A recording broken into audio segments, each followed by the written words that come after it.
कांचीपुर में एक भक्त रहते थे जिनका नाम था कांचीपूर्ण।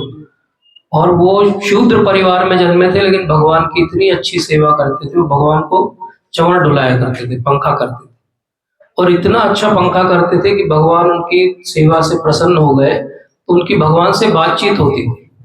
वो भगवान से प्रश्न पूछते थे और भगवान उनके उत्तर देते थे। जब लोगों को पता चला कि ऐसा है कि ये भगवान से इनकी बातचीत होती है, तो लोग अपने प्रश्न उन्हें दिया करते थे कि मेरी पुत्री का विवाह कब होगा, मेरा परिवार में संकट है, ये कब टलेगा। और वो जाके उनके बिहाफ पे वरदराज जी जो वहां की मूर्ति है उनसे वो प्रश्न पूछा करते थे और उन्हें उत्तर मिलते थे। वो आके बता देते थे 2 माह बाद आपकी पुत्री का विवाह हो जाएगा, आपका ये जो संकट आया है ये ठीक हो जाएगा 4 महीने में। एक बार एक व्यक्ति ने उनसे प्रश्न पूछा कि आप वरदराज जी से ये पूछ के आना कि मैं वैकुंठ मतलब उनके धाम कब पहुंचूंगा। तो ये गए, पूछा और उन्होंने बोला इस जन्म में आप वैकुंठ पहुंच जाएंगे। वरदराज जी ने बोला है। अब ये जो प्रश्न उन्होंने पूछा तो कहीं अंदर उनके हृदय में इच्छा थी कांचीपूर्ण के, मैं भी अपना पूछ लूं क्या, मैं कब जाऊंगा वैकुंठ। पर वो पूछ नहीं पा रहे थे, संकोच करते थे। उन्हें लगता था मैं अपना खुद का प्रश्न कैसे पूछूं, दूसरे भक्तों का तो पूछ सकता हूँ। तो उन्होंने पूछा नहीं। एक दिन वरदराज जी तो सब जानते थे, तो उनके हृदय की बात भी जानते थे। एक दिन उन्होंने पकड़ा और बोला कि क्या हुआ कांचीपूर्ण, कुछ पूछना चाहते हो तो। नहीं नहीं वरदराज जी कुछ नहीं, सब हो गए, जितने प्रश्न थे पूछ लिए आपसे, मैं जा रहा हूँ, प्रणाम। बोले नहीं नहीं कुछ तो तुम पूछना चाहते। जब भगवान ने 3 बार ऐसे कहा, बोले हाँ मेरी एक इच्छा थी, पूछना चाहता हूँ मैं आपसे। बोले बोलो क्या पूछना चाहते। बोले मैं ये पूछना चाहता हूँ क्या मैं वैकुंठ इस जन्म में चला जाऊंगा। भगवान से उनकी बात होती है तो भगवान बात में क्या उत्तर देते हैं उनको। बोले नहीं, इस जन्म में आप वैकुंठ नहीं आओगे। अरे भगवान मैं तो आपके साथ बात करता हूँ, मैं तो आपके साथ खेलता हूँ, मैं तो पूरे समय आपका ध्यान करता हूँ, मैं आप क्यों वैकुंठ नहीं जा पाऊंगा इस जन्म में। तो भगवान ने एक उत्तर दिया।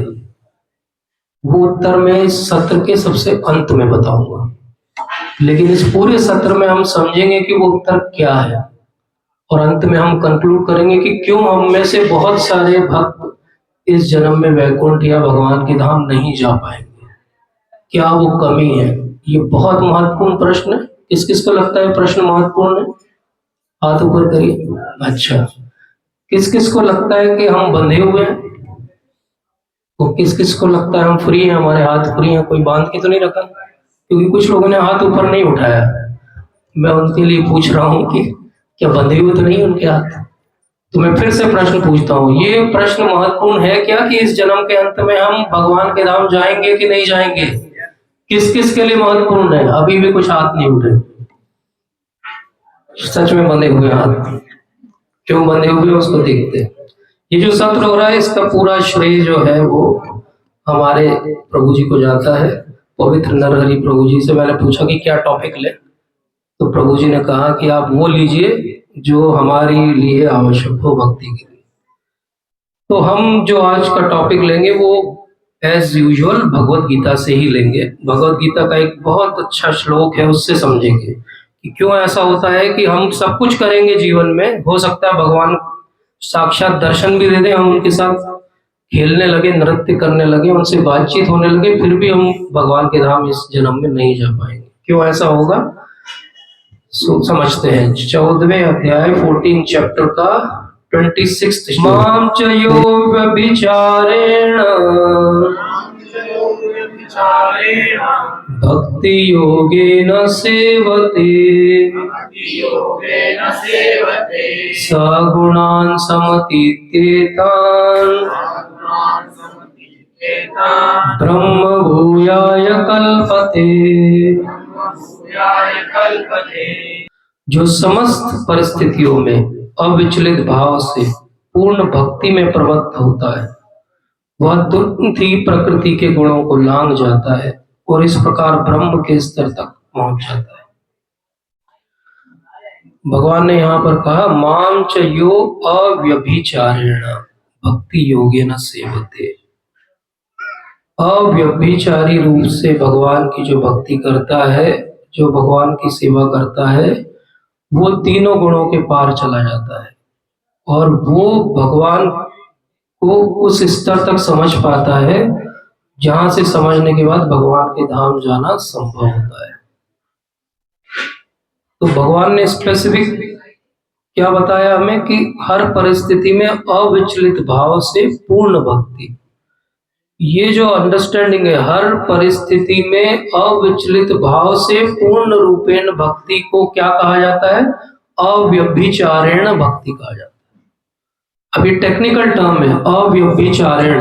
व्यभिचार का अर्थ हम सब जानते ही हैं, हिंदी का शब्द भी है वो संस्कृत से आया है। व्यभिचार का मतलब होता है कि कोई व्यक्ति जो रिलेशनशिप में 100% सरेंडर्ड नहीं हो। अर्थ क्या हुआ कि मान लो स्त्री पुरुष की रिलेशनशिप का उदाहरण ले तो विवाह हो जाए लेकिन उसके बाद भी पर स्त्री या पर पुरुष से जो गमन करे वो व्यभिचारी है। मतलब भगवान के बारे में पता चल जाए, भगवान की भक्ति के बारे में पता चल जाए, उसके बाद भी बाकी अटैचमेंट्स रखना, बाकी इच्छाएं रखना ही व्यभिचारी भक्ति है। और केवल भगवान की इच्छा रखना, कैसी इच्छा? हर परिस्थिति में अविचलित भाव से पूर्ण भक्ति करना ही सही है। अब हम अपने अंदर सब अपना अपना झांके, किसी और के लिए ना सोचें, अपने लिए सोचें कि हम में से कितने हैं इस समय जो उपस्थित, जो इसको सुन रहे हैं, कि हमारी भक्ति जो है अव्यभिचारिण भक्ति है क्या? क्या हम भगवान को बस भगवान के लिए मानते हैं और भगवान से केवल भगवान को मांगते हैं? ये दोनों बातें जहां है वहां अव्यभिचारिण भक्ति है। और जहां भी भगवान से हम अपने लिए कुछ और मांगते हैं या किसी और से कुछ और मांगते हैं या आशा रखते हैं, वो सब व्यभिचारी भक्ति है। जैसे एक पतिव्रता स्त्री केवल अपने पति के सेवा का विचार और संतुष्टि का विचार करती है, क्या हम केवल भगवान की सेवा और संतुष्टि का विचार करते हैं? अगर नहीं तो हमारी भक्ति व्यभिचारी भक्ति है और व्यभिचारी भक्ति का फल नहीं मिलेगा, क्योंकि हम तीनों गुणों के अधीन ही रह के भक्ति करते रहे। इस बात को बहुत ध्यान से समझना है। आजकल भक्ति को लोग क्या सोचते हैं, हाँ थोड़े आंसू आ गए एक रील देख के, म्यूजिक सुना बढ़िया वाला, थोड़ा डांस कर लिया, बढ़िया भक्ति चल रही है हमारी प्रभु जी, we are so happy. You are so happy but devotees are never happy. Devotees तो आंसू बहाते हैं, चैतन्य महाप्रभु गंभीरा में रह के आंसू बहाते हैं। उनको किसने खुश देखा कभी भक्ति में? भक्ति का अर्थ क्या मटेरियल प्लेजर ऑपुलेंस मिलना है? प्रभु जी जब से भक्ति में आए घर बन गया, गाड़ी मिल गई, नई नौकरी लगी, एग्जाम पास हो गए, इंटरव्यू निकल गया एक बार, भगवान बहुत कृपालु है। अरे भगवान की कृपा नहीं है, छलावा है, ये भगवान का छलावा है। भगवान जिसको सच में भक्ति देंगे, कल भी हम बात कर रहे थे, उसका ऐश्वर्य छीन लेंगे या ऐश्वर्य देंगे नहीं उसको। तो जहां हमारी इच्छा की पूर्ति हो रही है इसलिए हम मंदिर आ रहे हैं, तो ये व्यभिचारी भक्ति की श्रेणी में आ गया। यह व्यभिचारी भक्ति नहीं है। भगवान क्या कह रहे हैं? भगवान कह रहे हैं अव्यभिचारी भक्ति करो, तभी तीनों गुणों के पार जाओगे। अब ये तीन गुणों में रह के भक्ति हो सकती है, ये बहुत टेक्निकल बात है। इसमें बहुत लोगों ने अपने अपने विचार रखे टीकाओं में, क्योंकि हम कहते हैं कि भक्ति क्या है? भक्ति तो तीनों गुणों के परे है, शुद्ध सत्व है, तो भक्ति गुणों में रह के कैसे हो सकती? तो विश्वनाथ चक्रवर्ती ठाकुर पाद बहुत बड़े टीकाकार, उन्होंने समझाया कि हाँ भक्ति जो है वो तीनों गुणों के परे है, लेकिन भक्ति करने वाला तो तीनों गुणों के अधीन है। जब तक वो करने वाला तीनों गुणों के अधीन है, उसकी भक्ति भी तीनों गुणों के अधीन है। तो वो गुणातीत भक्ति नहीं है, वो क्या है? गुणों में रह के की हुई भक्ति। अब गुण क्या होते हैं? तीन गुण होते हैं। तीन गुण क्या होते हैं? सत्व गुण, रजोगुण और तमोगुण। तीनों गुणों में भक्ति हो सकती है। ये किसने समझाया? अगर आप भागवत पढ़ोगे तो तीसरे स्कंद के अंदर अंत में एक बहुत सुंदर उपाख्यान आता है, जिसमें कपिल मुनि अपनी माता को समझा रहे हैं, माता देवहूति को। क्या समझाते हो? ये जो भक्ति है ये तीनों गुणों में हो सकती है, मतलब सत्व गुण में भी भक्ति हो सकती है, रजोगुण में भी भक्ति हो सकती है और तमोगुण में भी भक्ति हो सकती है। तो आप पूछोगे इसके एग्जाम्पल कहाँ है? तो जब आप थर्ड कैंटो खत्म करके भागवत का फोर्थ कैंटो उठाओगे, चौथा स्कंद उठाओगे, चौथे स्कंद के अंदर 3 कथाएं आती है और उन 3 कथाओं में ये तीनों तरह की भक्ति का वर्णन किया गया। आप में से किस किस ने भागवत पढ़ी है? किस किस के पास भागवत है? भगवत गीता नहीं, श्रीमद् भागवतम। आप में से किस किस को पता है कि भागवतम के अंदर 12 स्कंद है? Very good. तो आप सबको पता ही होगा कि तीसरे स्कंद में देवहूति को जब शिक्षा दी गई तो बहुत सारे टीकाकारों ने ये टीका लिखी कि ये जो शिक्षा दी गई ये फोर्थ कैंटो चौथे स्कंद में समझाई गई, इलाबोरेट करके। वो कैसे समझाई गई? बोले तमोगुण में भक्ति किसने की? तमोगुण में भक्ति का जो उदाहरण है वो दक्ष प्रजापति, दक्ष महाराज। दक्ष महाराज की कथा हमको सबको पता है। दक्ष महाराज ने क्या किया? वो प्रजापति है, प्रोजेनिटर है, बहुत सारे यज्ञ करते हैं। वो उसमें से एक ऐसा यज्ञ हो रहा था जिसमें बहुत समय तक आहुतियां दी गई और अंत में जब यज्ञ का अंतिम अनुष्ठान चल रहा था तब एक बहुत बड़ी सभा आयोजित की गई। और उस सभा में क्या हुआ? उस सभा में दक्ष प्रजापति ने अंत में एंटर किया, जैसे चीफ गेस्ट एंटर करते हैं और नॉर्मली जैसे टीचर एंटर करती क्लास के अंदर। अब मान लो टीचर क्लास के अंदर एंटर करे और एक बच्चा खड़ा ना हो तो उसका पूरा ध्यान उसी, ये क्यों नहीं खड़ा हुआ, ये क्यों नहीं खड़ा हुआ, 100 बच्चे खड़े हैं उस पर ध्यान नहीं जाएगा। दक्ष प्रजापति का भाव भी ऐसा, ये एक दो लोग खड़े नहीं हुए, एक को तो वो कुछ नहीं कह सकते, वो ब्रह्मा जी हैं, पिताजी है उनके, उनके गुरु हैं, उनके सामने तो मुंह बंद है उनका। लेकिन दूसरे जो खड़े नहीं हुए हैं वो टेक्निकली उनके दामाद हैं। वो कौन है? शिव जी है। शिव जी क्यों नहीं खड़े हुए? शिव जी ध्यान कर रहे थे राम जी का अपने मन में, अंतर मन में, और डीप मेडिटेशन में थे, उनको पता ही नहीं चला कौन आ गया कौन चला गया। लेकिन इन्होंने टारगेट कर लिया। ये टारगेट क्यों किया? क्योंकि पहले से ही उनके मन में जहर भरा हुआ था, ये मेरी सुंदर पुत्री का विवाह हो गया इस रूप दिखने वाले व्यक्ति के साथ। वो कभी भी शिव जी की सत्ता को और तत्व को समझ ही नहीं पाए। और अंत में क्या हुआ? ये जो एनवी थी, जेलसी थी, ये जो भावना थी ईर्ष्या की, इसने क्या किया? इसने न केवल दक्ष प्रजापति का संहार करा दिया, वो पूरा जो यज्ञशाला थी वो तहस नहस हो गई और अंत में उनको फिर बकरे का सर लगा और उसके बाद एक और फिर से जन्म लेना पड़ा। ये सब क्यों हुआ? क्योंकि वो जो भक्ति कर रहे थे वो तमोगुणी भक्ति थी। तमोगुणी भक्ति में क्या होती है? ईर्ष्या होती है, जलन होती है। हमारा पंडाल उनसे बड़ा होना चाहिए, हमारी मूर्ति उनसे सुंदर होना चाहिए, हमारे पास उनसे ज्यादा भीड़ होना चाहिए, हमारे YouTube के व्यू उनसे ज्यादा होने चाहिए। ये सब क्या है? तमोगुणी भक्ति है। हमारा लाउड स्पीकर उनसे ज्यादा तेज होना चाहिए, ये सब तमोगुणी भक्ति है। अब आप अपने आसपास बहुत सारे उदाहरण सोच सकते हो कि कहाँ ये तमोगुणी भक्ति चल रही है। दूसरा उदाहरण क्या है? गुणों के अंदर रह के की गई भक्ति का दूसरा उदाहरण है रजोगुणी भक्ति। ये किसने की? ध्रुव महाराज। ध्रुव महाराज के मन में क्या इच्छा है? मुझे अपने पिता से और अपने प्रपिता से ज्यादा बड़ा राज्य चाहिए। क्यों चाहिए? क्योंकि मुझे गोदी में एक दिन नहीं बैठने दिया गया मेरी विमाता के द्वारा, बस।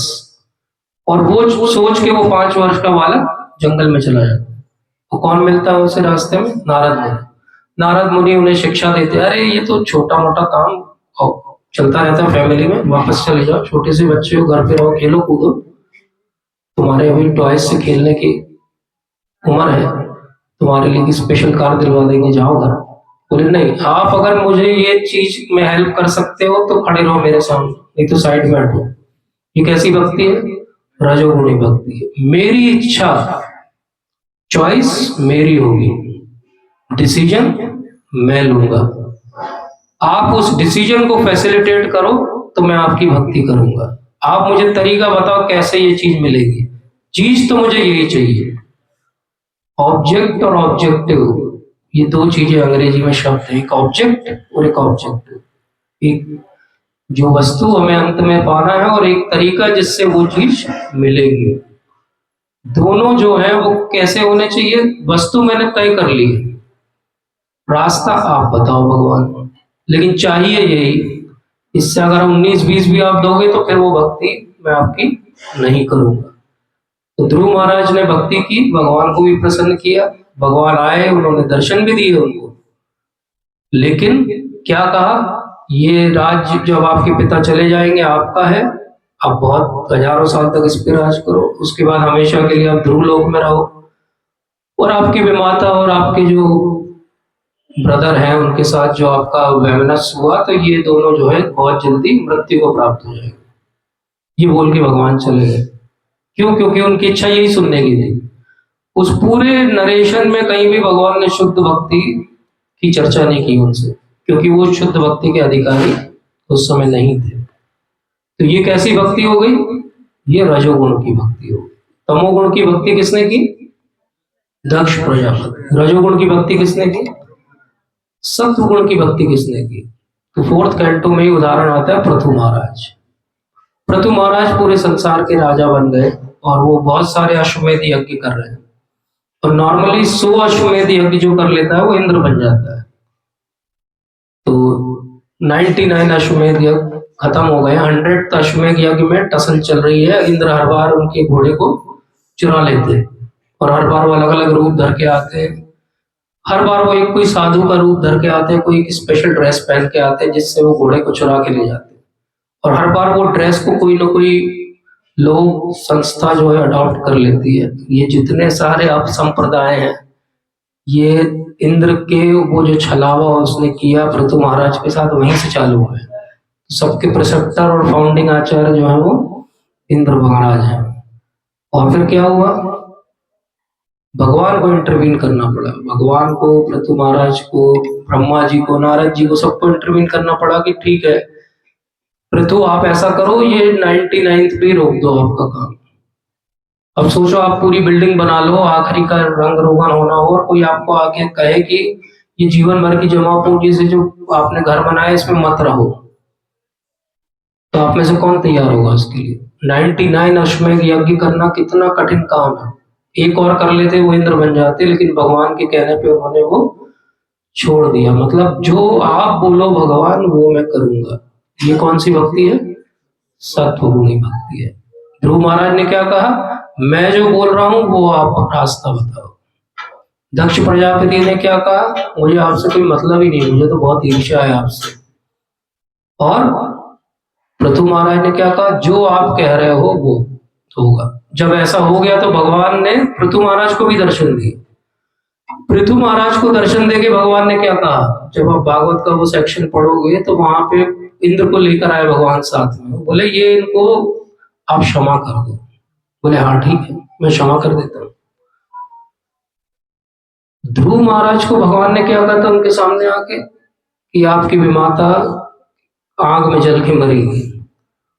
और पृथु महाराज को क्या कहा? ये जिनसे आपकी ईर्ष्या चल रही थी इनको क्षमा कर दो। सत्वगुणी भक्ति क्या है? क्षमाशीलता है। सत्वगुणी भक्ति क्या है? आपस का सामंजस्य है। सत्वगुणी भक्ति क्या है? मेरे से ऊपर समाज है, मेरे से ऊपर संस्था है, मेरे से ऊपर बहुत कुछ है, मेरे गुरु महाराज और उनका पूरा परंपरा है, मैं छोटा सा हूँ, वो बहुत बड़े हैं, मेरी एक भी गलती उनके ऊपर लांछन नहीं लगना चाहिए। ये सत्वगुणी भक्ति है। अब हम अपने अंदर झांक के देख सकते हैं कि कितने % कौन सी भक्ति हमारे अंदर है। क्या वो अव्यभिचारिणी भक्ति है? क्या वो तीनों गुणों के परे जाने वाली भक्ति है? और अगर ये दोनों बातें नहीं है तो भगवान ने स्पष्ट कहा है कि जो तीनों गुणों के अधीन रहेगा वो तो मेरे पास आ ही नहीं सकता। जब तक आप तीनों गुणों के पार नहीं जाओगे आप वैसे भी भगवान के पास नहीं जा सकते। इसलिए तीनों गुणों के पार तो जाना पड़ेगा। तीनों गुणों के पार जाने के लिए क्या करना पड़ेगा? भक्ति करना पड़ेगी। भागवत में कहा गया सवे पुंसाम परो धर्मो यथो भक्तिरधोक्षजे अहेतुकी प्रतिहता यातमासु प्रसीदति। अगर मनुष्य जीवन में कोई एक कार्य है तो वो क्या है? भक्ति करना है, अन्यथा वो पूरा जीवन क्या हो गया? वेस्ट हो गया, जीरो हो गया। आपने बहुत बड़ी बिल्डिंग बना ली, बहुत नाम कमा लिया, बहुत आपके फॉलोअर्स हो गए, हर जगह आपके चर्चे हो रहे हैं, लेकिन वो अंत में मृत्यु के समय क्या हो जाएगा? शून्य हो जाएगा। क्योंकि साथ में जो करेंसी जाएगी वो कौन सी जाएगी? भक्ति की जाएगी। मान लो आप 1 लाख रुपए इंडियन रुपीस में लेके अमेरिका में उतर जाओ पैराशूट से, तो आपको एक ब्रेड भी खाने को नहीं मिलेगी, एक ब्रेड भी कोई नहीं देगा, क्योंकि आपके पास डॉलर्स में पैसे नहीं है ये बात सही है? और ऐसा ही उल्टा भी है, कोई अमेरिकन यहाँ आ जाए डॉलर लेके तो भी उसे कुछ नहीं मिलेगा जब तक वो करेंसी एक्सचेंज नहीं करेगा, या वो वहीं से घर से उसको करेंसी एक्सचेंज करके आना पड़ेगा। ऐसे ही गोलोकेर प्रेम धन हरि नाम संकीर्तन, गोलोक में जो प्रेम का धन चलता है वो हरि नाम संकीर्तन है। यहाँ का धन चलता ही नहीं वहां पे, जैसे इंडियन रुपी अमेरिका में नहीं चलता है। ऐसे बहुत सिंपल अंडरस्टैंडिंग है कि यहाँ का जो भी हम कमाएंगे वो वहां नहीं चलता है। तो लोग पूछते हैं अच्छा हम यहाँ जो कमा रहे हैं वो वहां कैसे पहुंचेगा? बोले वो वैसे ही पहुंचेगा जैसे वेस्टर्न मनी ट्रांसफर से आप एक क्लिक करते हो, एक क्यूआर कोड स्कैन करते हो, एक क्लिक करते हो, एक ओटीपी डालते हो, पैसा यहाँ से वहां पहुंच जाता है। ऐसे ही आप जो भी कमाते हो वो आपके इटर्नल एक अकाउंट है भक्ति का, उसमें जमा हो जाता है। जब साधारणतः हम अपनी टेक्नोलॉजी से पैसे को यहाँ से वहां ट्रांसफर कर सकते हैं, तो भगवान हमारे हरिनाम क्रेडिट के लिए कोई क्रेडिट अकाउंट नहीं खोल सकती? बहुत सिंपल सी बात है कि बिल्कुल खोल सकते हैं। और आगे के जो स्कंद हैं भागवत के, चाहे आप 5th कैंटो में देखो चाहे 6th कैंटो, तो पूरा यही बात बता रहा है कि हरिनाम की महिमा कितनी है। लेकिन प्रॉब्लम क्या है? गोलोकेरा प्रेम धन हरिनाम संकीर्तन, लेकिन हमारी प्रॉब्लम क्या है? हम सुनते जरूर है ये, लेकिन उसको आत्मसात नहीं कर पाते, रियलाइज नहीं कर पाते। क्यों नहीं कर पाते? क्योंकि हम 3 गुणों के अधीन है। जब तक हम 3 गुणों के अधीन रहेंगे, हम एक्चुअली हरि नाम का जो पावर है, प्रॉवेस है, उसको एक्सपीरियंस नहीं कर पाएंगे। तो हरि नाम का पावर कितना है? इतना है कि आप अनगिनत जीवन में जितने पाप नहीं कर सकते हो, इस शरीर से, मन से, बुद्धि से, एक हरिनाम उन सारे पाप को समाप्त कर सकता है। जैसे एक कमरे में बहुत सारी रुई कपास भरा हो और एक चिंगारी जो है उसको पूरा खत्म कर सकती है, एक ही चिंगारी लगती है। ऐसे ही हमने जितने पाप आज तक किए होंगे वो एक हरिनाम से समाप्त हो सकते हैं। आप में से किस किस को इस बात पे विश्वास है? वही हाथ उठाए जिनको सच में विश्वास है। अगर विश्वास है तो क्या हमारे सारे पाप समाप्त हो गए होंगे? वो म्यूचुअल फंड के एडवर्टाइजमेंट आते हैं, उनमें छोटा सा एक स्टार लगा के नीचे छोटी राइटिंग में बहुत सारा लिखा रहता है, हाँ, mutual fund are subjected to market risk. हाँ, तो समथिंग लाइक दैट कैवियट इसके साथ भी है। हरि नाम में एक ऐसा एरो लगा के ऊपर का शुद्ध नाम, बोले ये शुद्ध नाम वाला जो कैच डाला है, बोले इसी कारण नहीं हो पा रहा है कुछ। शुद्ध नाम की जगह नाम बस होता तो भारत में हर कोई तर जाता है, हर दूसरे आदमी का नाम भगवान के नाम पे, हर सड़क का नाम भगवान के नाम पे, हर दुकान डेयरी का नाम भगवान कृष्ण के नाम पे। बोले उन्हीं का नाम ले लेके तर जाते हैं, अजामिल टाइप हमारा भी उद्धार हो जाता, लेकिन हो नहीं रहा है। क्योंकि कैवियट उसमें क्या है? शुद्ध नाम। अभी शुद्ध नाम 3 गुणों में रह के शुद्ध नाम कैसे हो सकता है? और अगर 3 गुणों में रह के शुद्ध नाम नहीं हो सकता है तो इसका अर्थ ये हुआ कि शुद्ध नाम हो ही नहीं सकता है। क्योंकि 3 गुणों के बाहर आके ही अगर शुद्ध नाम हो सकता है, तो 3 गुणों के बाहर निकलने का तरीका भी शुद्ध नाम ही है। ये उसको कहते हैं अंग्रेजी में Catch-22 सिचुएशन। मतलब ऐसी हो गई कि ना इधर ना उधर, मतलब ना निकलते बने ना उगलते बने। बोले शुद्ध भक्ति कब मिलेगी? बोले 3 गुणों के पार जाओगे। बोले 3 गुणों के पार कैसे जाओगे? जब शुद्ध भक्ति करोगे। बोले अरे शुद्ध भक्ति करेंगे तो 3 गुणों के पार जाएंगे, लेकिन 3 गुणों के पार तो तब जाएंगे जब शुद्ध भक्ति करेंगे। तो ये तो बोले मूर्ख बना रहे इतने साल से, सदियों से बोले हमें मूर्ख बनाया जा रहा है।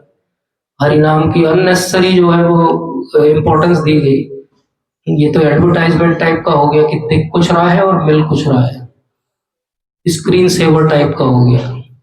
जैसे एक व्यक्ति की अनफॉर्चुनेट मृत्यु हो गई तो वो ऊपर गया, तो भगवान ने बोला कि तुमने पुण्य भी किए और पाप भी किए, स्वर्ग भी जाना है, नरक भी जाना पड़ेगा। बोले अब क्योंकि तुम आए हो और अभी हम पहले कैंडिडेट हो आज के, तो हम तुमको चॉइस दे रहे हैं, चॉइस दे रहे हैं कि पहले नर्क जाओगे कि पहले स्वर्ग जाओगे।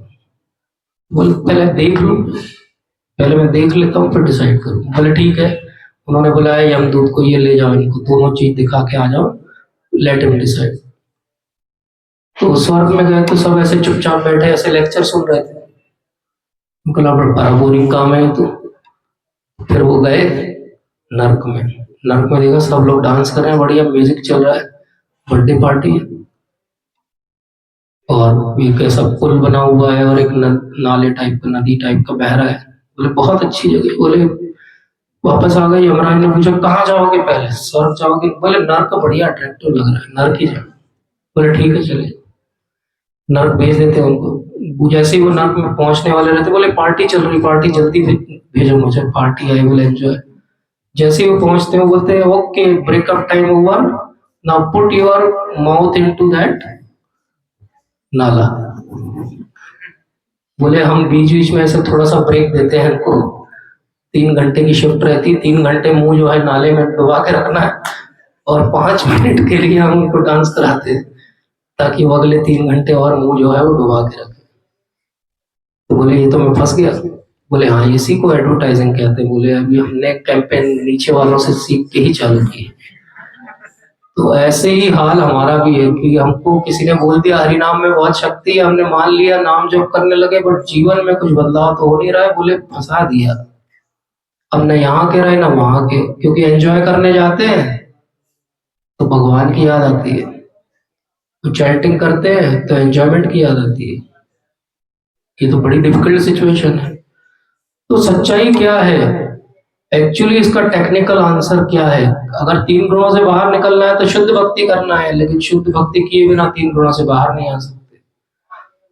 तो अगेन विश्वनाथ चक्रवर्ती ठाकुर पाद इस जो डायकोटॉमी है इसको समझाते हैं। वो कहते हैं कि ऐसा नहीं है, जब आप भक्ति करते रहोगे करते रहोगे करते रहोगे करते रहोगे, तो एक स्पेसिफिक मोमेंट एक्सपीरियंस आएगा आपका, जब सडनली यू विल फील कि हाँ now moods are not much acting on me. वो एक दिन में नहीं होगा, लेकिन भक्ति जो करते रहेंगे सिंसियरिटी से उनके साथ वो जरूर होगा। इसीलिए श्रील रूप गोस्वामी, आप सब जानते हैं रूप गोस्वामी? उन्होंने बहुत एक सुंदर पुस्तक लिखी, कौन सी? भक्ति Rasamrita Sindhu, nectar of devotion. Prabhupada ने बहुत सुंदर उस पर टीका लिखी, आप लोग पढ़िए। अगर भक्ति में आगे बढ़ना है तो 2 पुस्तकें सबको पढ़नी चाहिए, एक भक्ति रसामृत सिंधु, एक नारद भक्ति सूत्र, और अगर तीसरी पढ़ना चाहे तो मुकुंद माला स्तोत्र। नॉर्मली तीनों किताबें लोग पढ़ते नहीं है, तीनों किताबें आउट ऑफ सिलेबस है हमारी, लेकिन ये तीनों पुस्तकें जो सच में भक्ति क्या है वो आपको सिखाती है। तो उसके अंदर वो शुद्ध भक्ति या उत्तम भक्ति की डेफिनेशन बताते हैं। जैसे अभी हमने समझा था, सवे पुंसा परो धर्मो यथो भक्ति रदोष, अहेतु की अप्रतिहता।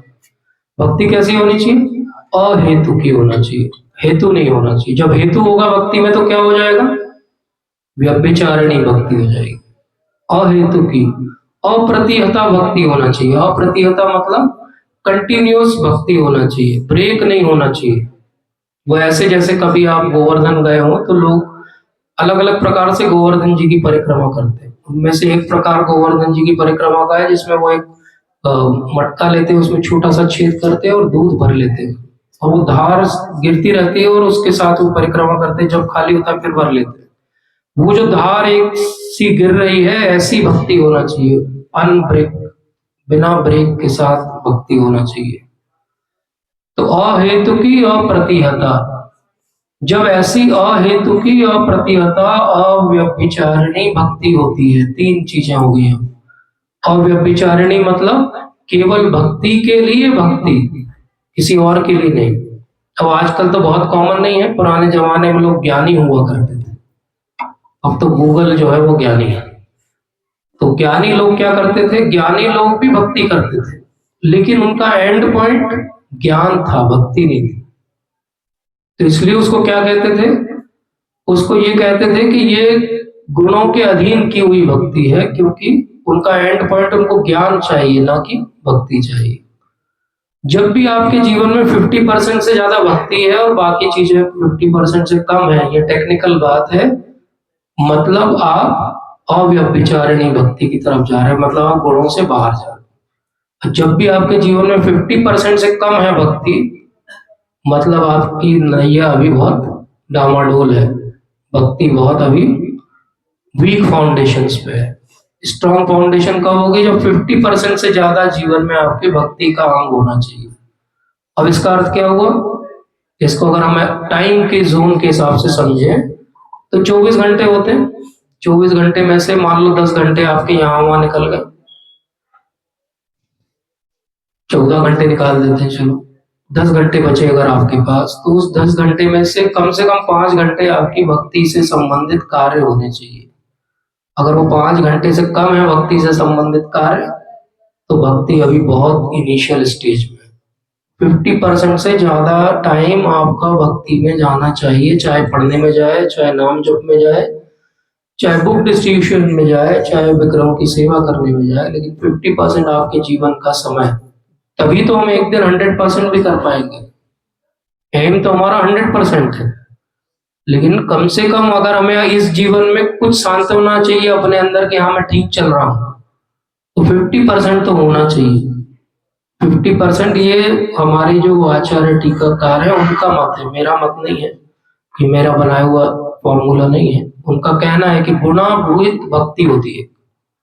अब मैं बहुत टेक्निकल नहीं जाना चाहता क्योंकि बहुत सारे नए डिवोटीज हैं, लेकिन एक गुणाभूत भक्ति होती है जो गुणों के अधीन होकर भक्ति है। गुणातीत भक्ति होती है जो गुणों के बाहर जाके की हुई भक्ति होती है। जो गुणातीत भक्ति होती है उसमें व्यक्ति 24 घंटे सोते में भी वो स्मरण करता रहता है। प्रभु जी ने पिछले सत्र हम जब भागवत का ले रहे थे तो याद दिलाया था हमें कि सच्चिदानंद महाराज हैं श्रील प्रभुपाद के शिष्य, उनके मन में ये शुरू में शंका है कि प्रभुपाद कैसे भक्त देखा जाए। तो एक बार वो सो रहे थे प्रभुपाद फर्स्ट फ्लोर पे, वो पाइप से चढ़ के गए खिड़की में, पाइप के सहारे ऊपर चढ़ के गए। प्रभुपाद इस तरफ करवट करके खिड़की की तरफ उनका मुंह था, उन्होंने देखा कि सो रहे हैं, क्या कर रहे हैं, तो सोते हुए भी वो क्या कर रहे थे? भगवान का नाम जप कर रहे। एक बार और प्रभुपाद एक शिष्य थे, उनको बहुत शंका थी प्रभुपाद पे, तो प्रभुपाद ने बोला इधर आओ, हियर। उनका कान लगवाया यहाँ हृदय में, और क्या सुनाई दे रहा था? हरे कृष्ण। तो ये तो गुणातीत भक्ति हो गई जो भगवान के नित्य पार्षद है वो करते हैं। हम जो गुणों के अधीन भी भक्ति कर रहे हैं तो कम से कम 50% टाइम तो हम भक्ति के कार्यों को दे रहे हैं अपना, कि नहीं दे रहे हैं। अगर 50% से कम समय दे रहे हैं तो हमारी भक्ति बहुत ही वीक फाउंडेशन पे है।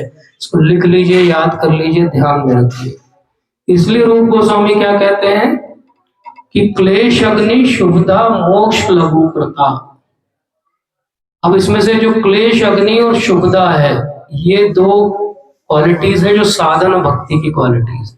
भक्ति के बहुत सारे टाइप्स होते हैं, उनमें से एक टाइप होती है जब हम साधना कर रहे हैं, प्रयास कर रहे हैं भक्ति में आगे बढ़ने। ये जो प्रयास वाली भक्ति होती है इसको कहते हैं साधन भक्ति। और साधन भक्ति के दो लक्षण हैं, अगर हमें अपने अंदर झांकना और समझना हो कि क्या मेरी भक्ति ठीक चल रही है, तो क्लेश अग्नि और शुभदा, ये दो क्वालिटीज अपने अंदर आना चाहिए। क्लेश अग्नि क्या होती है? जो जीवन में क्लेश आते हैं, तकलीफें आती हैं, तो ज्यादातर हमारा एटीट्यूड क्या रहता है अगर हम भक्त हैं तब भी, कि भगवान ये क्लेश को हटा दो ताकि मैं भक्ति कर पाऊं। हम सब ऐसे ही सोचते हैं। एक बार सर्वे करके देखते कितने लोग ऐसा सोचते हैं कि कठिनाई आए तो भगवान के सामने मांगना चाहिए कि भगवान एक कठिनाई हटा दो, और कुछ नहीं चाहिए हमें, आपकी भक्ति अच्छे से करेंगे। बताइए बाकी लोग क्या सोचते हैं? बाकी लोग क्या सोचते हैं? बाकी लोग या ज्यादातर सभी लोग जो हाथ नहीं भी उठा रहे हैं, संकोच के कारण हाथ नहीं उठा रहे होंगे, बट पॉइंट ये है कि हम सब नेचुरली भगवान की तरफ इंक्लाइंड होते हैं और कहते हैं कि ये संकट हमारा हटा दो। एक्चुअली साधन भक्ति की डेफिनेशन रूप गोस्वामी जी के हिसाब से ये है कि जब क्लेश आए आपके जीवन में और आप उसको भगवान का प्रसाद समझो, और जब सुविधाएं आए तो सोचो कि भगवान मेरी भक्ति में कुछ तो ऑब्स्ट्रक्शन, रुकावट दे रहे हैं। ये जब भाव आ जाए तो हम साधन भक्ति में पारंगत हुए। साधन भक्ति की डेफिनेशन क्या है रूप गोस्वामी के आधार पे? जब कठिनाई आए तो भगवान पे विश्वास बढ़े, और भगवान से ये ना मांगा जाए कि कठिनाई दूर कर दो, मेरी शारीरिक कठिनाई, मेरी आर्थिक कठिनाई, मेरी मानसिक कठिनाई। भगवान से ये बोला जाए ये तो बहुत अच्छा है, इसके कारण मेरी भक्ति बढ़ती है क्योंकि मैं आपको याद कर पा रहा हूँ।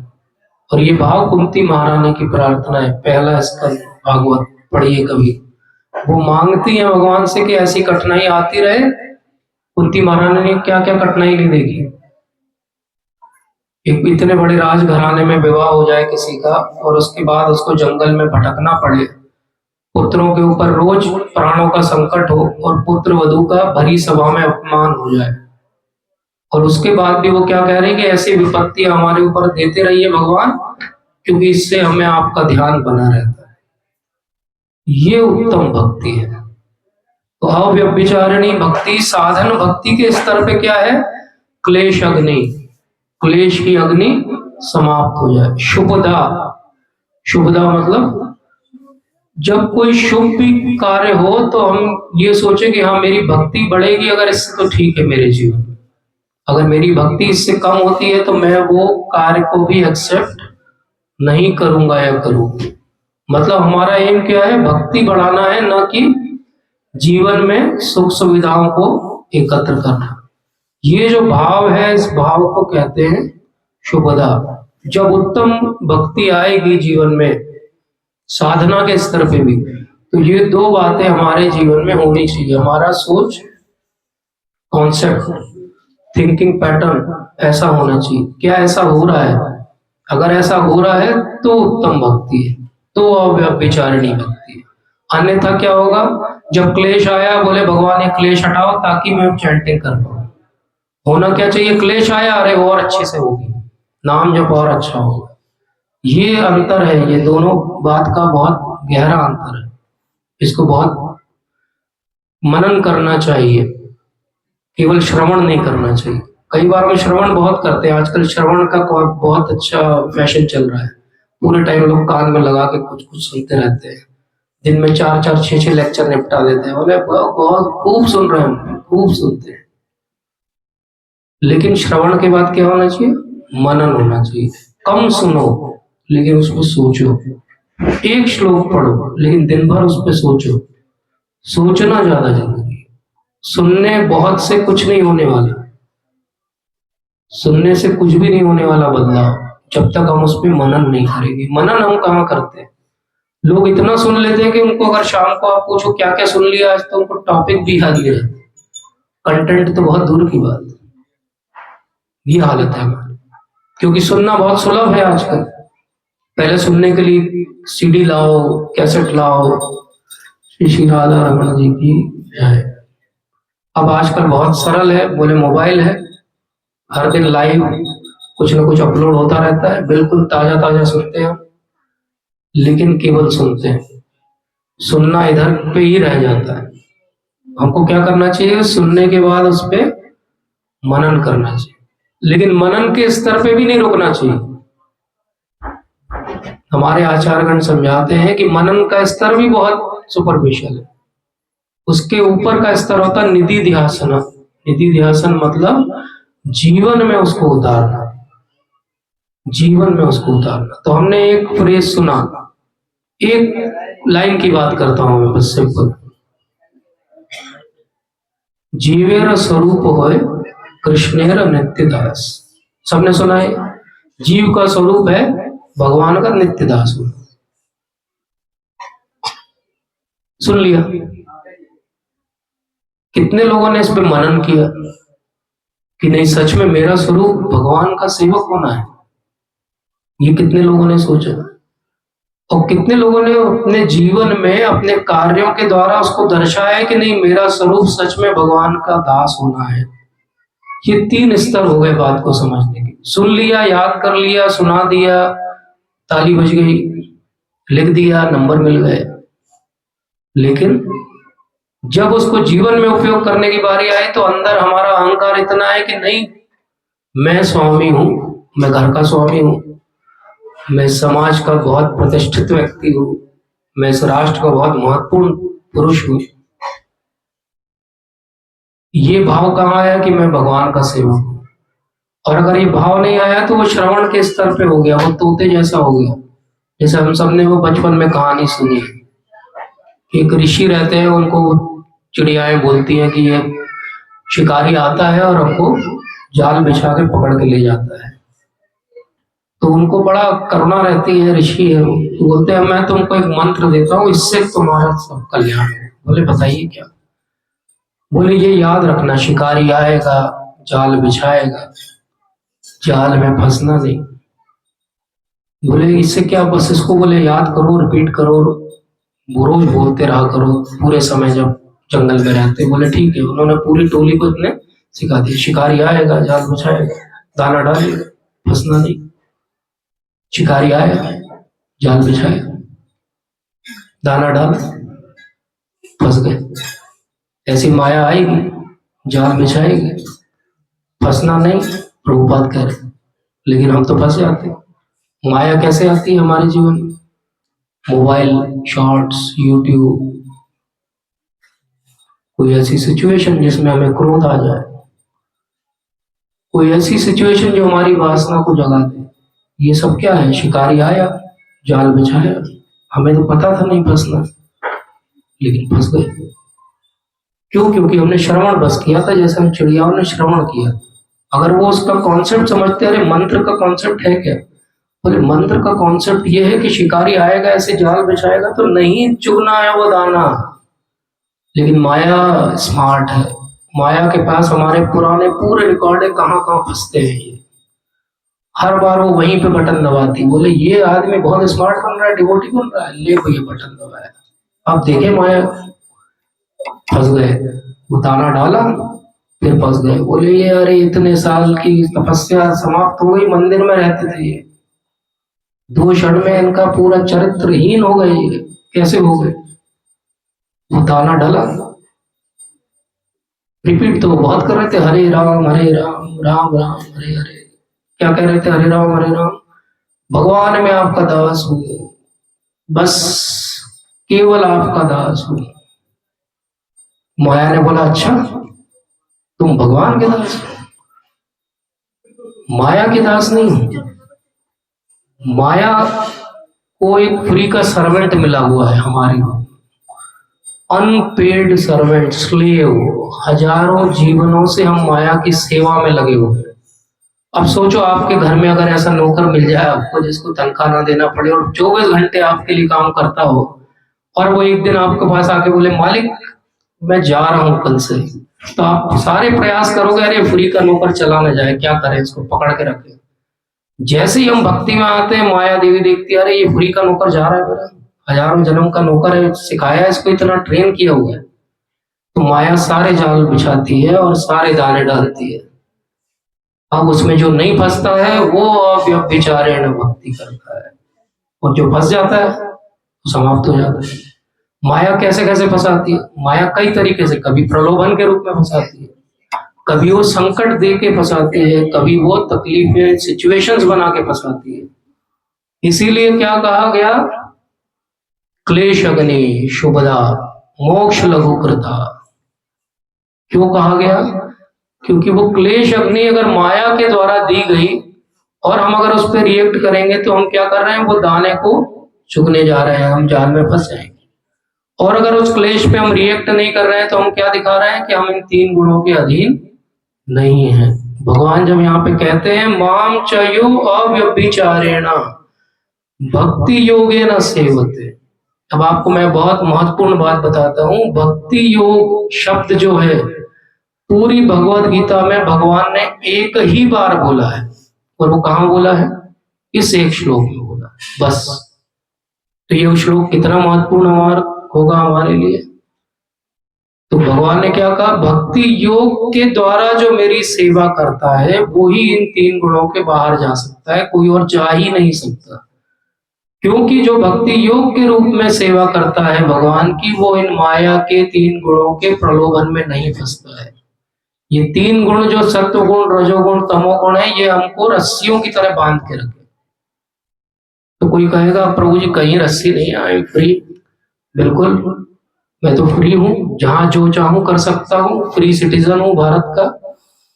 इतने डेवलप्ड होते हुए संसार का एक सिटीजन हूँ, कहीं भी रह सकता हूँ। मुझे यहाँ कोई परेशान करेगा, मैं ऑस्ट्रेलिया चला जाऊंगा रहने के लिए, वहां बहुत जमीन है, बुला रहे हैं वो इंडियंस, बोले वहां चला जाऊंगा। पॉइंट क्या है, रस्सी क्यों नहीं दिखती हमें? अब इसको बहुत ध्यान से समझिए जिनको भक्ति में आगे बढ़ना। मान लो एक बकरी को आप रस्सी से बांधो और उसको खींच के ले जाओ। अब वो आपकी पालतू बकरी है, जानती है आपको, तो आपके साथ साथ चलती रहेगी। तो क्या रस्सी खींचेगी उसकी? नहीं, वो तो साथ साथ चल रही, रस्सी बंधी है, लेकिन उसको एहसास नहीं हुआ कि रस्सी बंधी है। हमारी भी रस्सी बंधी है, हमको एहसास क्यों नहीं होता? क्योंकि हम भी माया के साथ साथ चलते हैं। चलो चलो, कहाँ ले जाओगे, जहां ले चलोगे वहां मैं चलूंगा।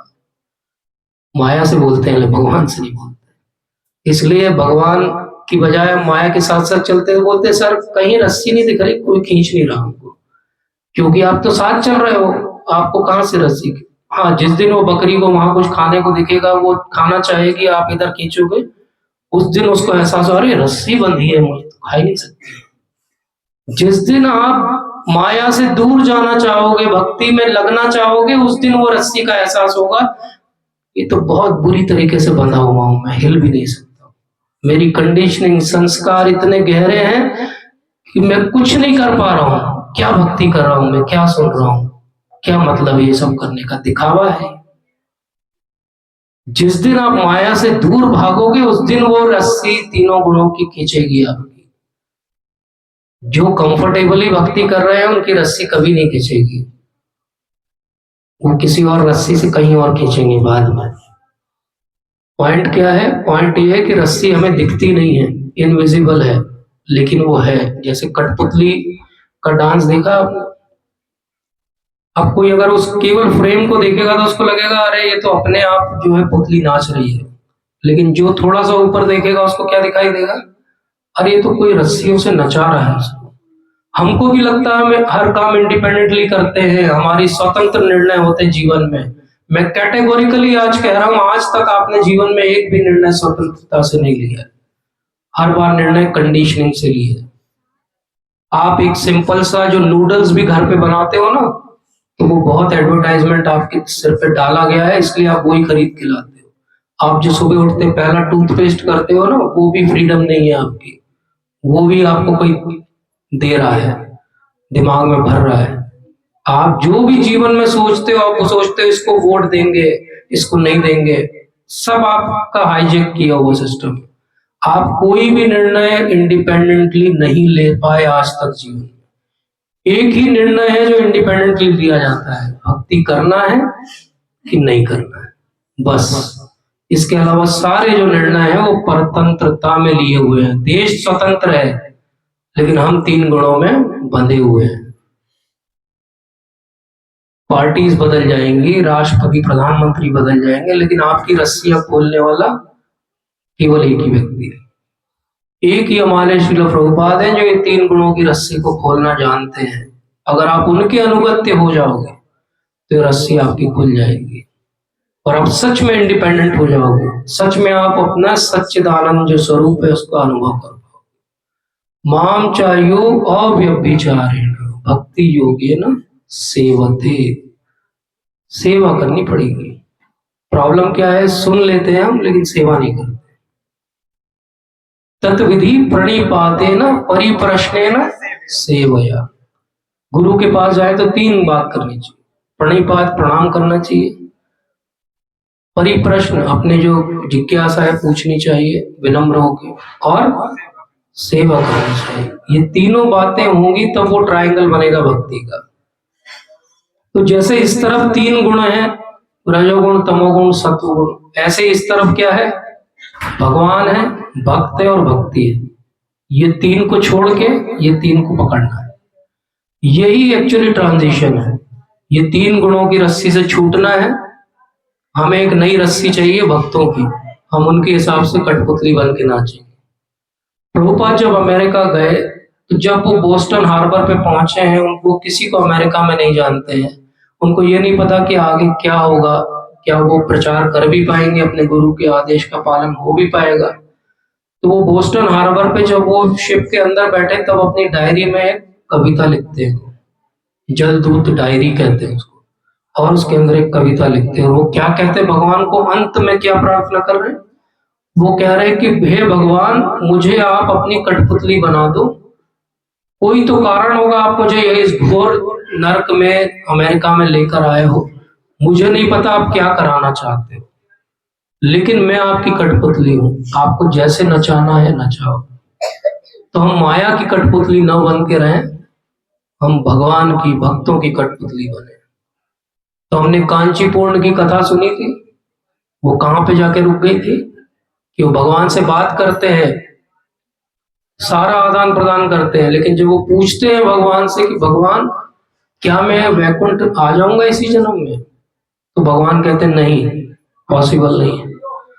तो वो बहुत रुआंसे हो जाते हैं, दुखी हो जाते हैं, अरे आप तो उसको भी बोल दिया चले जाओगे, उसको भी कह दिया, मुझे आप तो रोज बात करते हो, मैं क्यों आपके धाम नहीं आ पाऊंगा। तो वो कहते हैं कि कांचीपुर तुम इसलिए नहीं आ पाओगे क्योंकि तुम मेरी तो बहुत सेवा करते हो लेकिन भक्तों की सेवा नहीं करते। जैसे ही कांचीपुर ये सुनते हैं, वो जो पंखा जलाते थे वो पंखा वहीं छोड़ के प्रणाम करके निकल जाते बाहर। लोगों को लगता क्या हो गया ये आज, ये तो बहुत घंटे तक पंखा ऐसे ऐसे करता था, आज क्या हो गया।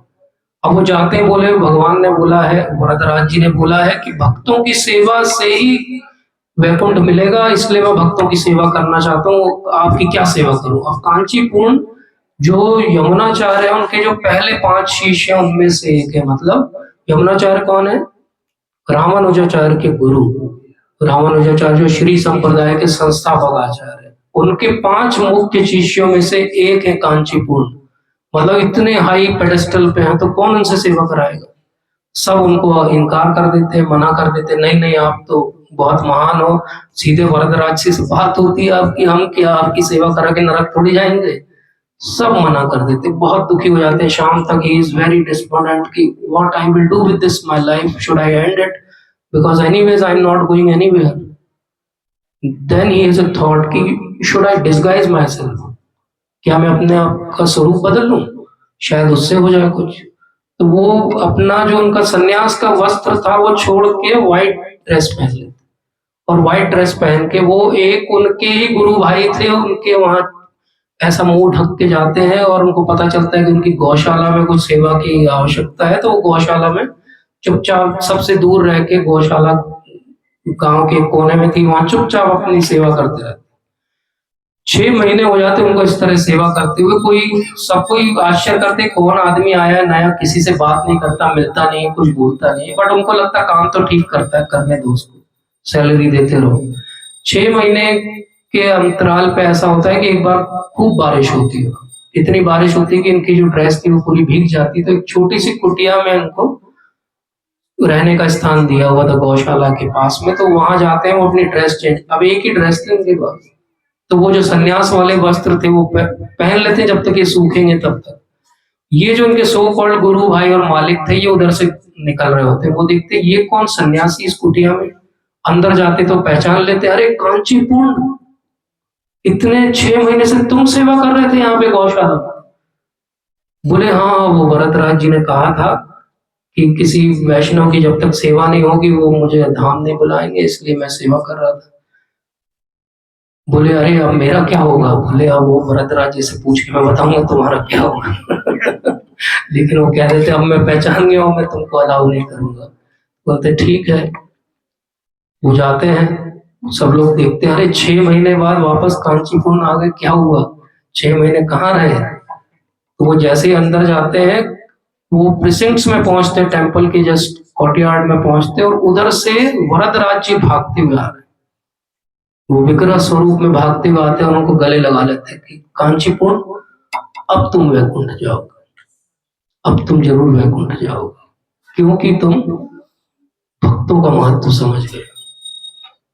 भक्तों की सेवा से भगवान मिलेंगे, अव्यभिचारिणी भक्ति सेवा से मिलेगी, और किसी तरह से नहीं मिलेगी। ये कोई टेक्निकल बात नहीं कि समझ गए तो मिल जाएगी, रट लिए तो मिल जाएगी, सुना दिए तो मिल जाएगी।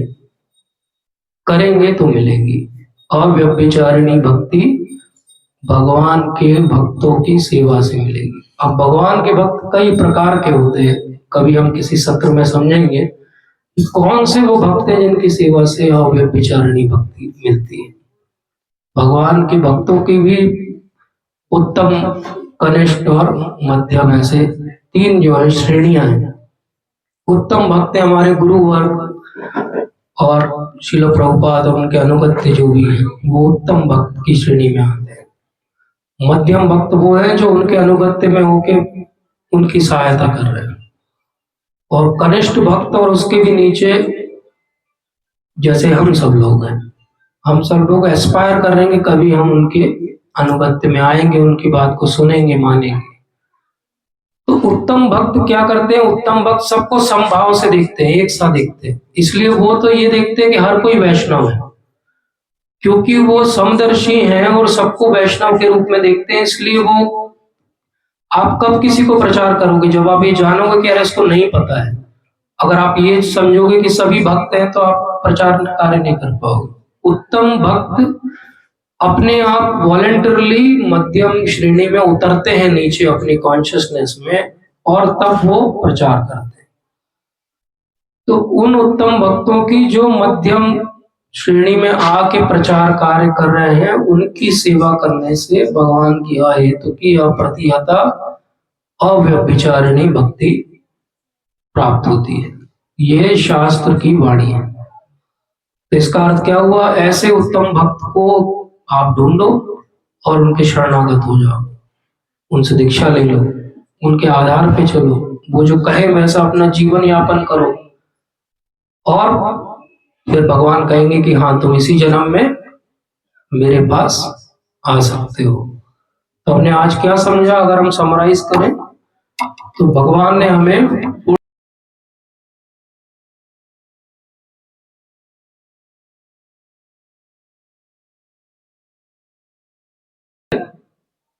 और इस प्रकार ब्रह्म के स्तर तक पहुंच जाता है। तो हमने ये समझा कि हम तीनों गुणों के अधीन हैं, हम माया की कठपुतली हैं, लेकिन अगर हम भक्तों की सेवा करें और एक प्रामाणिक गुरु के अनुगत्य हो जाएं तो हम इन तीन गुणों के पार जाके शुद्ध भक्ति कर सकते हैं। उसकी जो प्रोसेस है वो क्या है? उसकी प्रोसेस है सेवा करना, भक्तों की सेवा करना, भगवान की सेवा की भावना रखना। यही उपाय है जिससे हम इन तीन गुणों के पार आ सकते हैं। तो आप सबका बहुत बहुत धन्यवाद। ताकि उससे संबंधित पूछिए अगर कोई प्रश्न है, ताकि ये पता चले कि किसने ध्यान से सुना। जिसने ध्यान से सुना होगा उसको प्रश्न होंगे, क्योंकि मैंने अभी कम से कम 3 पॉइंट ऐसे ओपन एंडेड छोड़े हैं। अगर आप ध्यान से सुनोगे तो ही आप पूछ पाओगे कि ये 3 बातें आपने आधी छोड़ी, आधी बताई। बताइए वो क्या है? पूछिए। आप बोल रहे थे जैसे माया से हमको हटना है, तो माया भी तो भगवान ने ही रचा। Yes, very good. जेल भी जो है वो सरकार का ही है। इसका अर्थ थोड़ी हम जेल चले जाए सर, सरकारी है, नहीं जाएंगे ना, सरकारी नौकरी करते हैं, सरकारी जेल में थोड़ी जाते हैं। ठीक है, तो ऐसी माया भी भगवान की शक्ति है, लेकिन भगवान की इंफीरियर एनर्जी है, वो क्यों वहां पे रहना है? कोई और कुछ कहना चाहते हैं? यस,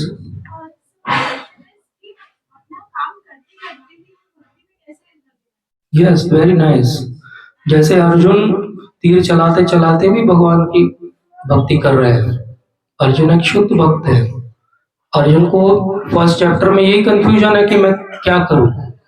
जब भगवान ने उन्हें समझाया कि क्या करना श्रेयस्कर है तुम्हारे लिए, तो अंत में अर्जुन ने क्या कहा? यत इच्छसि तत् कुरु, जो आपकी इच्छा होगी वो मैं करूंगा। तो इसलिए भगवान ने बहुत बड़ा हमें एक टेम्पलेट दिया है, और वो टेम्पलेट क्या है? अर्जुन के माध्यम से हम सब उस टेम्पलेट में फिट होते हैं। और तो हमको लड़ने नहीं जाना है किसी से, लेकिन हमारी जो जीवन यापन है उसमें हम सबको स्ट्रगल करना है। उस स्ट्रगल के दौरान क्या करें? तो भगवान ने एक लाइन बोली, इसको याद कर लीजिए, माम अनुस्मर युद्ध च, माम अनुस्मर युद्ध च, मुझे याद करते हुए युद्ध करो। बस। तो हम रोज अपने कार्य करते हुए, जैसे आपको स्कूल जाना है, आपको पढ़ाई करना है, आपको अपनी जॉब करनी है, आपको किचन में काम करना है, आपको बच्चों की केयर करनी है, जिसको जो भी काम करना है, महामनुस्मर डैश अपना काम लिख लो उसमें। च महामनुस्मर पठन पाठन च महामनुस्मर जीवन यापन च महामनुस्मर everything and whatever you do it should be limit of bhakti, not beyond it. महामनुस्मर पैग चा नहीं है, महामनुस्मर स्मोकिंग चा नहीं है, जो डिफाइंड चीजें हैं वही।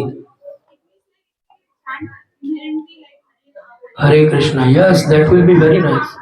यस, अगर ऐसा ना भी कर पाए शुरुआत में तो ऐसा बहुत डिफिकल्ट है, तो हम क्या करें, जब भी कोई कार्य को आरंभ करें एक बार भगवान को याद करें, जब भी कार्य का अंत करें वो जो कुछ बोले भगवान इससे मिला हो वो सब आपका है, ये भावना रखें।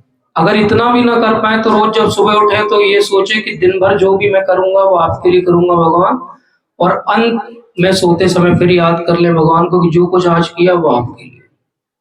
इतना भी ना कर पाए तो जब मंदिर आए भगवान के दर्शन करें तो बोले आज के पहले जब मैं आपसे मिला था उसके बीच आज तक जो कुछ किया आपका, और आगे जब अगली बार आपसे मिलने आऊंगा तब तक का सब कुछ आपका। Yes, no problem, no problem, गलतियां होती रहती हैं, गलतियां सबसे होती हैं, गलतियां बड़ी चीज नहीं है, हमको कृष्णा कॉन्शियस होना है, हमको मिस्टेक कॉन्शियस नहीं होना है। बहुत सारे लोग भक्ति में आते हैं मिस्टेक कॉन्शियस हो जाते हैं, अपराध कॉन्शियस, ये तो नहीं हो जाएगा, वो तो नहीं हो जाएगा, ऐसा नहीं है। B free, explore it. मैं हमेशा कहता हूँ जैसे हमने जीवन में बहुत सारी चीजें एक्सप्लोर की हैं, क्यों नहीं भक्ति को भी एक्सप्लोर करें एक बार, जो अच्छा लगे वो ग्रहण करें, जो अभी हमें समझ में ना आए दूर रहें। कोई जरूरी नहीं कि हर चीज सबके लिए बनी हो। यस, कर लेना चाहिए, कोई प्रॉब्लम नहीं है, क्योंकि हम सबके अंदर एक इनहेरेंट, हम इतने अच्छे संस्कारों में पले बड़े हैं भारत में कि एक इनर वॉइस है हम सबके अंदर जो ये बताती है कि क्या सही है और क्या गलत है। हर एक के अंदर वो आवाज आती है, हम क्या करते हैं उस आवाज को दबा देते हैं। जब वो आवाज आए तब उस आवाज को सुनो, उसका वॉल्यूम बढ़ा दो। हम क्या करते हैं उसको म्यूट पे डाल देते हैं, बोले ये आवाज बहुत परेशान करती है, म्यूट कर दो इसको। आत्मा की आवाज को हम मार देते हैं और फिर कहते हैं ये अराजकता क्यों है समाज में। अरे आत्मा की आवाज सुनना ही नहीं सिखा रहा कोई, ये तो प्रॉब्लम है। अगर हर कोई आत्मा की आवाज अपनी सुनने लगे, बताओ महिलाओं के प्रति अपराध होंगे क्या? हर 8 में से 1 महिला पे अपराध हो रहा है भारत में। 1.5 लाख बच्चे जो है भ्रूण हत्या कर दिए जाते हैं हर दिन संसार में। 9 लाख गायें जो है वो रोज मर रही हैं। अब आप बताओ कि अगर आत्मा की आवाज हर कोई सुनने लगे तो ये अपराध होंगे क्या? इतनी सी बात करनी है, उसको म्यूट पे जो डाला हुआ है उसको ऑन कर दो, वॉल्यूम बढ़ा दो, सुनो क्या बोल रही है। सबके अंदर है वो आवाज। एक सीरियल किलर के अंदर जब वो 10वां कत्ल करता है तब भी वो आवाज आती है कि ये करना गलत है। ऐसा नहीं है, वो कभी खत्म नहीं होती, बस हम उसको सुनना बंद कर देते। ठीक है, तो वी विल एंड हियर। आप सबका बहुत बहुत धन्यवाद। वांछा कल्पतरुभ्यश्च कृपा सिन्धुभ्यैव च पतितानां पावनेभ्यो वैष्णवेभ्यो नमो नमः। जय श्री प्रभुपाद।